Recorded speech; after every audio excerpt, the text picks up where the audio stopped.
Aujourd'hui, je vais te montrer comment trouver ton partenaire idéal. Séduction et sexe seront les sujets de cette vidéo. Je vais te parler du mode d'emploi des hommes et des femmes, comment mieux se comprendre, mieux s'entendre et donc mieux se séduire.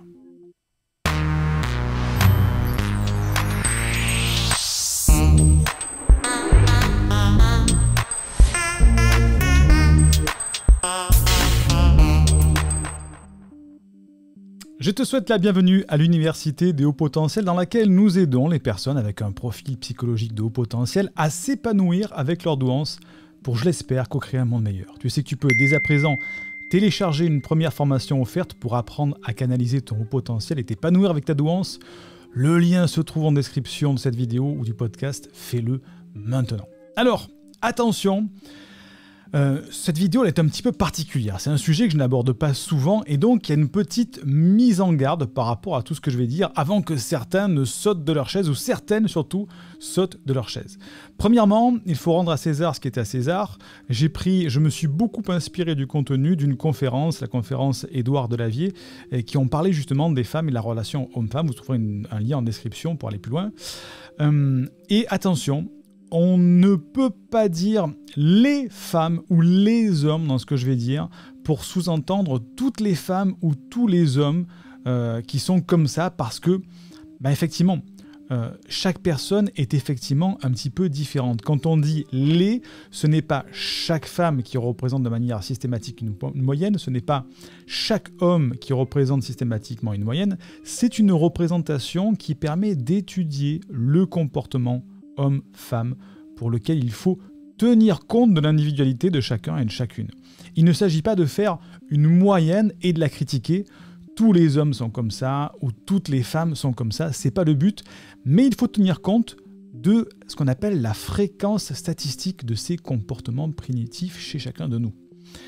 Comportement primitif, on va le voir, on va faire une petite remontée dans le passé assez amusante, tu vas voir, avec les primates, les hommes de Cro-Magnon, mais je préférais te mettre en garde.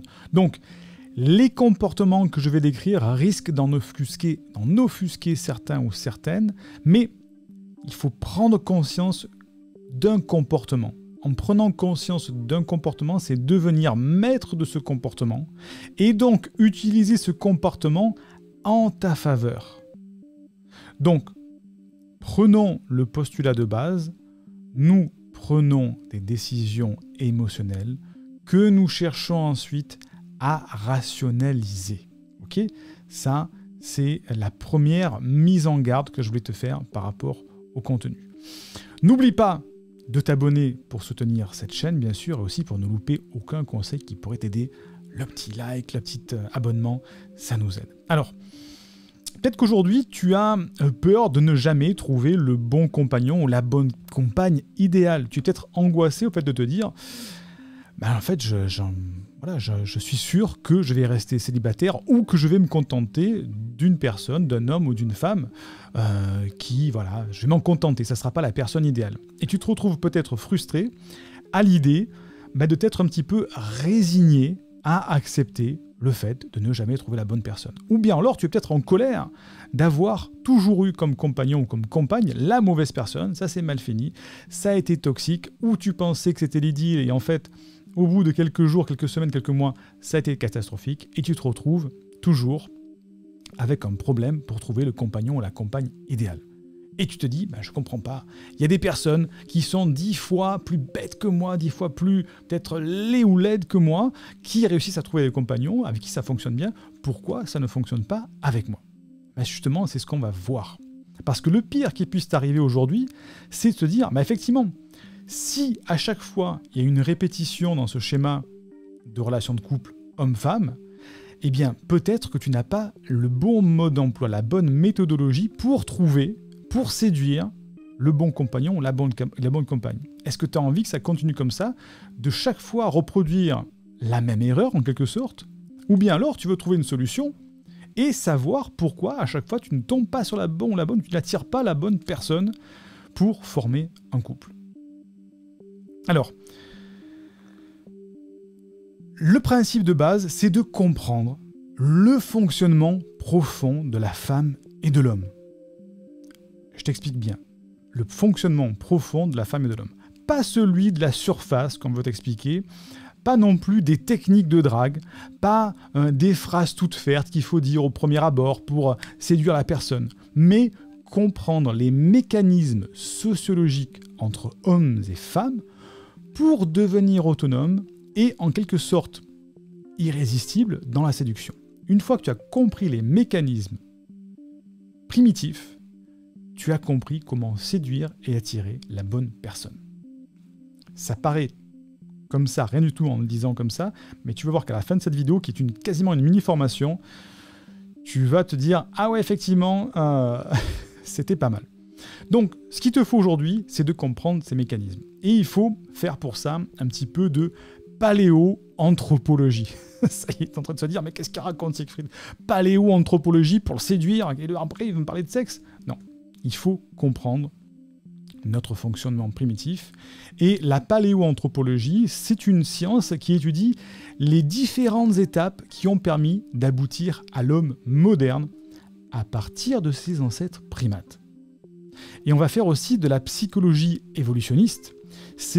L'objectif de la psychologie évolutionniste, c'est d'expliquer les mécanismes de la pensée humaine et de ses comportements à partir de la théorie de l'évolution biologique. On va partir de loin. Pourquoi ? Pour comprendre la part d'animalité qui persiste chez nous malgré notre évolution.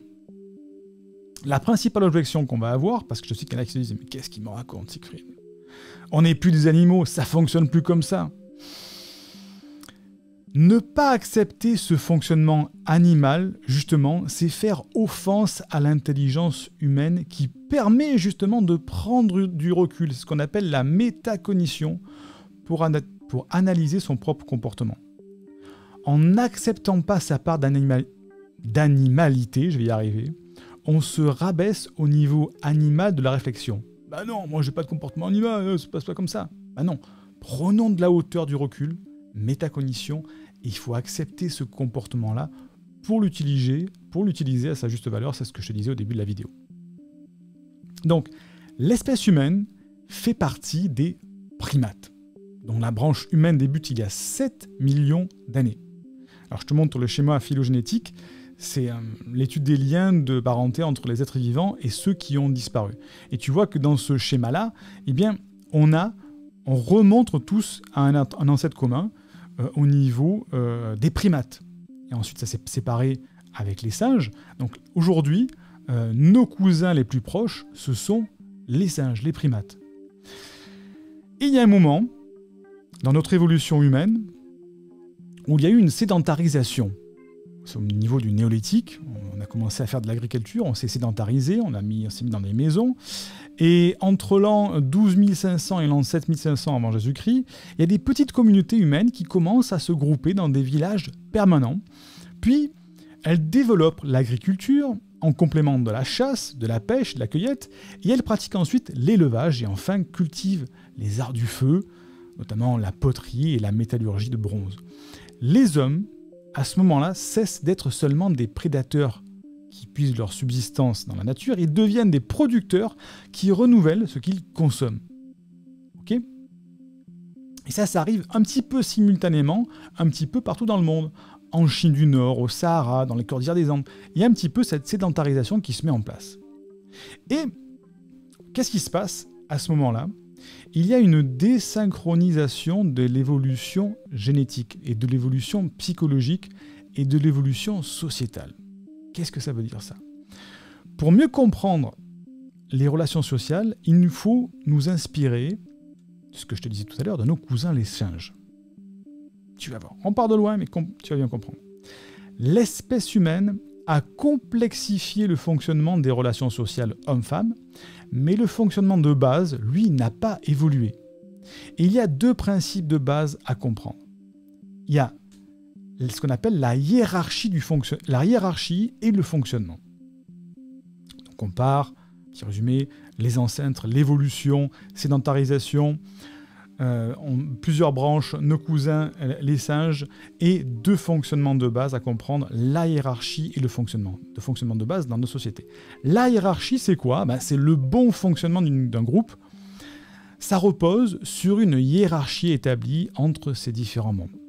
Une bonne place permet à l'animal d'avoir un meilleur accès à la reproduction, à la nourriture, et ça lui offre donc, ainsi qu'à sa progéniture, les meilleures chances de survie. Ça, c'est la hiérarchie dans le groupe social. Le fonctionnement, c'est quoi ? Tout le fonctionnement du groupe se base sur sa capacité à ramener de la calorie au foyer. C'est quoi la calorie ? C'est de quoi manger, de quoi se nourrir. Donc de manière primitive, ce qu'on appelait la nourriture, nos ancêtres, les Cro-Magnons dans la savane, ramenaient de la nourriture. Et aujourd'hui, de manière moderne, c'est quoi ? C'est ramener de l'argent pour se nourrir. Ok ? Donc je plante le décor de notre comportement animal. Aujourd'hui, qu'est-ce qui se passe ? Parce qu'aujourd'hui, on a eu cette désynchronisation entre l'évolution lente génétique de l'espèce humaine et l'évolution sociale qui a fait un pic avec l'industrialisation, la technologie, etc. Et aujourd'hui, qu'est-ce qui se passe ? L'État remplace le rôle de l'homme. Je parle de l'État dans nos sociétés occidentales modernes. À la base, l'homme ramenait la nourriture de l'extérieur, les calories. Et la femme s'occupait de la survie des enfants et de leur éducation jusqu'à la phase de maturité prépubère. Depuis une centaine d'années, c'est l'État qui donne des allocations, qui s'occupe de l'éducation des enfants, ce qui donne des libertés à la femme. Une liberté qui n'est pas encore totalement équilibrée et intégrée aujourd'hui. Il y a un décalage entre cette évolution sociologique et l'évolution psychogénétique. Conséquence de cette supplantation de l'homme par l'État, les femmes peuvent quitter l'homme plus facilement quand la situation ne lui convient plus. Premier élément à prendre en compte. Deuxième chose, on a une société qui a changé, je viens de te l'expliquer. Les femmes veulent la liberté parce qu'elles se sentaient un petit peu sous domination auparavant. Ce qu'on appelait la libération des femmes, effectivement, c'est très bien. Et il y a des hommes qui se sentent un petit peu castrés aujourd'hui parce qu'ils tombent sur, parfois, pas tout le temps, c'est la petite mise en garde du début, sur des femmes dominatrices, avec un excès de pouvoir, ou des femmes executive women, ce qu'on appelle des femmes directrices. Et les deux parties paient ce changement sociologique trop rapide. Le problème, c'est que l'homme se sent bien, il trouve sa place uniquement s'il a de l'ascendant sur sa femme, lorsqu'il peut protéger et, entre guillemets, nourrir sa femme. Aujourd'hui, l'homme perd sa fonction masculine. Il se retrouve en face de femmes qui ont une fonction d'homme, au sens de l'évolution, bien sûr. Les hommes se font quitter plus facilement, c'est ce que je disais. L'homme a du mal à être attiré par ce nouveau comportement féminin.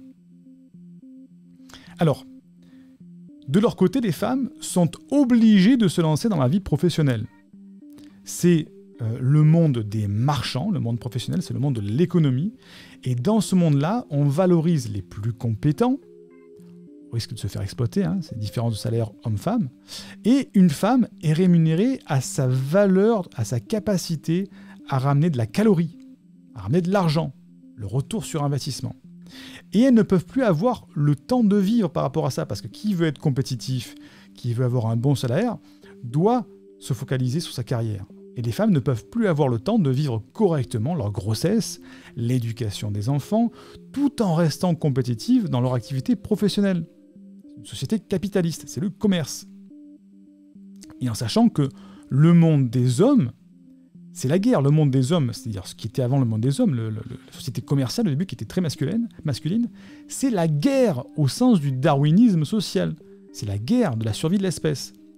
La société masculine, capitaliste, c'est dur. C'est dominant-dominé, c'est caste sociale, c'est hiérarchie. Ce à quoi les femmes sont beaucoup moins habituées au niveau de l'évolution. Et à ce moment-là, les femmes délaissent leur vie affective et leur vie de mère au profit de leur vie professionnelle, car on ne peut pas être performant dans les deux domaines à la fois. Il y a un problème d'énergie et un problème de temps. Avant, une femme restait au foyer pour se reproduire plusieurs fois, parce que le taux de survie des enfants était faible. Il y a souvent, sur 3 enfants, il n'y en avait qu'un seul qui survivait. Et leur métier, c'était d'être mère. Il n'y avait pas d'autres moyens techniques pour la survie de l'espèce. Ce n'était pas la faute des hommes, c'était une conséquence technique de leur capacité à se reproduire et de la capacité de l'homme à ramener plus facilement de la calorie depuis les champs où il pouvait y avoir des conditions climatiques et techniques dangereuses. L'homme plus costaud, plus fort, plus résistant, la femme était près du feu pour protéger les enfants. Alors, qu'est-ce qu'il me raconte Siegfried ? Il me parle de tout ça, mais on parlait de séduction.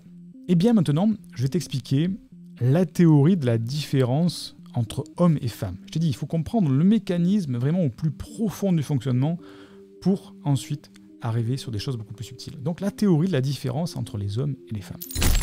Hop hop hop, on s'arrête au milieu comme ça, la vidéo commence à être un petit peu plus longue, donc on l'a coupée en 2 parties. La suite se trouve sur la chaîne complémentaire de l'Université de Haut Potentiel, le lien se trouve en description pour voir la 2e partie, et aller plus loin dans cette compréhension du fonctionnement homme et femme. Si tu veux aller plus loin dans ton épanouissement et dans la relation homme-femme et peut-être trouver l'âme sœur, tu peux accéder dès maintenant au séminaire virtuel Les secrets d'un couple épanoui avec un haut potentiel. Dès demain, tu sauras comment trouver ton partenaire idéal et d'ici une semaine, tu sauras comment t'épanouir en couple. Toute la description du programme se trouve en description de cette vidéo ou de ce podcast.